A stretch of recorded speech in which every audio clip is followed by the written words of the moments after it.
কোনো কিছু যেমন শুরু থাকে তার শেষও থাকে, ঠিক তেমনই শেষ বেলায় চলে গিয়েছিলাম জাতীয় বৃক্ষ মেলা ও পরিবেশ মেলা 2025-এ শেষ হলো। এটা আমার জন্য অনেক বেশি স্পেশাল, কারণ আমি জীবনের প্রথমবার গিয়েছিলাম এই মেলাতে।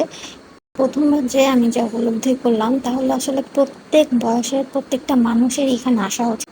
তাহলে প্রকৃতির কাছাকাছি যেমন থাকা হবে, ঠিক তেমনই নাম না জানা অসংখ্য গাছপালা সম্পর্কে জানা যাবে।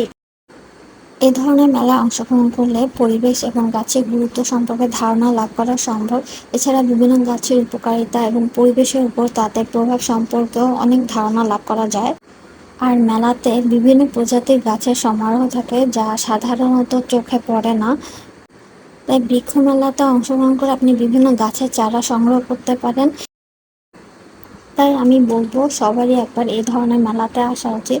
এই ধরনের মেলাতে এমন এমন গাছের প্রদর্শনী হয় যা সচরাচর চোখে পড়ে না, আর আপনি অনেক কিছু সম্পর্কে ধারণা লাভ করতে পারবেন এই মেলায় এসে। প্রথমবারের মতো এই মেলায় গিয়ে আমার তো অনেক ভালো লাগছিল। অনেক ফুলের গাছ, ফলজ গাছ, তারপর ঔষধি গাছ চোখে পড়লো। আর গাছে গাছে ফল ধরেছিল, তা দেখতে আসলেই অনেক ভালো লাগছিল। এছাড়া এখানে এমন অনেক গাছের সংরক্ষণ করা ছিল যেগুলো বিলুপ্তির পথে। আর অনেক বনসাই গাছও চোখে পড়লো। সাথে ছিল বিভিন্ন ধরনের ক্যাকটাস, অর্কিড গাছ, আর ইনডোর প্ল্যান্ট তো ছিলই। আসলে এই ধরনের মেলায় আসলে আপনি বিভিন্ন গাছ সম্পর্কে একটা ধারণা লাভ করতে পারবেন, আর কোন গাছের কেমন যত্ন নেওয়া উচিত তাও আপনার ভালো মতো ধারণা লাভ করতে পারবেন এখানে এসে।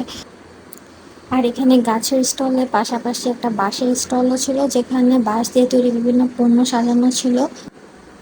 মেলার পরিবেশটা আসলে অনেক সুন্দর ছিল, চারপাশে সবুজের সমারোহ খুব ভালো লাগছিল পরন্ত বিকেলবেলায়।